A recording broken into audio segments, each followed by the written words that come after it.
Joining me to talk about the Omicron variant and how policymakers should respond to it based upon what we know is Dr. Jeff Barrows, Senior Vice President of Bioethics and Public Policy at the Christian Medical and Dental Associations. Dr. Barrows, welcome back to Washington Watch.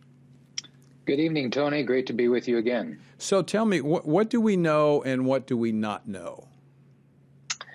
Well, we know that this new variant is spreading very rapidly. As you said, it's already in 17 states here within the United States and 20 countries around the world. And I think there are three major questions that need to be addressed with this particular variant. The first is it more transmissible?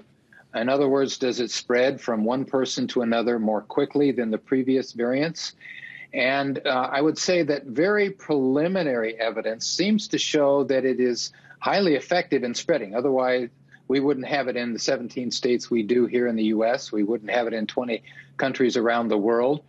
So it looks like that more than likely this particular variant is highly transmissible, possibly even more transmissible than the Delta variant. That's the first question. The second is, how well are our vaccines going to do against it? And we can talk about that a little bit more. And the third, as you've already alluded to, is this variant more dangerous than the prior variants and the original ancestral virus?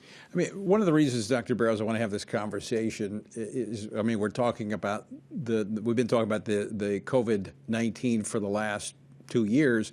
But the reality is, and I said this 2 years ago, is that, look, I think this is what we're just going to have to get accustomed to. We're going to see now that this has entered the global stage where we have this virus spreading internationally. We live in a global society.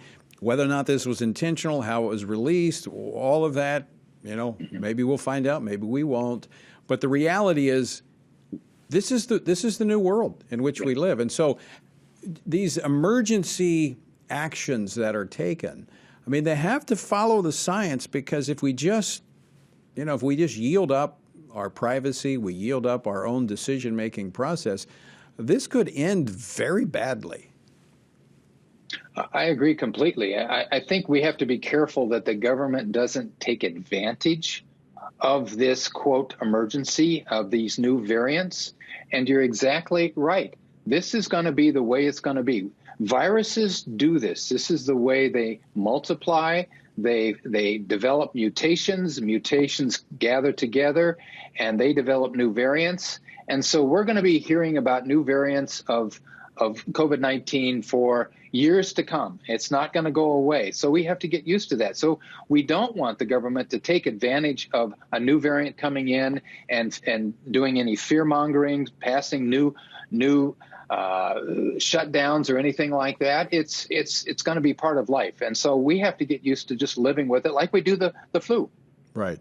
You wash your hands, you know, in this case, you know, if you're in a place where you are potentially going to be exposed, wear a mask or do the things that are prudent according to the medical experts. But as you point out, in this variant, the Omicron, has 30 mutations in the spike protein alone. And so as I understand this, I'm by no means a scientist, but these things, as they mutate and they change, they evade the antibodies from the vaccines, especially the vaccines that are human-made, as opposed to natural immunity appears, from some of the studies, appears to be a little more versatile in protecting against the variants. Is that accurate?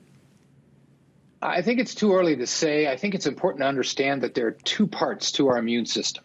We have the antibodies, which everybody hears about, and I would say more than likely the antibodies that are developed from either a vaccine or natural immunity are not going to be quite as effective against this new variant, the Omicron, because as you said, it has over 30 different mutations in the spike protein alone, and that's where most of the antibodies are focused. But the second part of our immune system is called our cellular immune system, and that's where we get the protection against being hospitalized or getting deathly ill.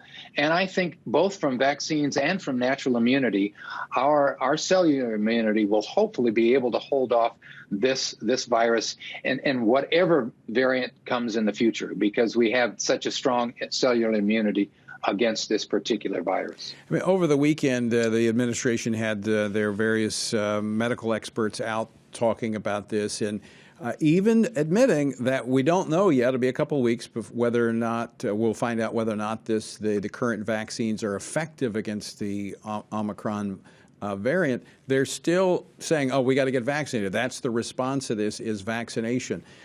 Is that really following the science? Well, I think they're doing what they can. I think what I would like to see is that some of these companies like Moderna and Pfizer that have offered to develop a new formulation of their vaccine that would incorporate these new mutations in the spike protein. I think that's eventually what's going to need to be done, whether they do it with the Omicron or a future variant. But I don't think they need to be using the same vaccine all the way along. We need to be updating the vaccine as this virus changes and infects us. Isn't that what we do each year with the flu vaccine? Yes, that's one form of it. Yes, it's exactly what we do. So, I mean, this is we have to treat this like the flu. It's like we're going to see these different variations come about. It's a little more obviously aggressive than the flu, but as opposed to talking about a vaccination where people get in their minds, you get this shot one time and you're good to go. It's more of an annual shot, is what they're talking about. It's going to be a regular booster. Whether it's every 1 year or 2 years is yet to be seen, but you're exactly right. It's going to be a booster that should be evolving along with the virus so that we can maintain a high level of immunity. Dr. Barrows, out of time. Always great to talk with you. Thanks so much for joining us today. Great to be with you, Tony. Thank you.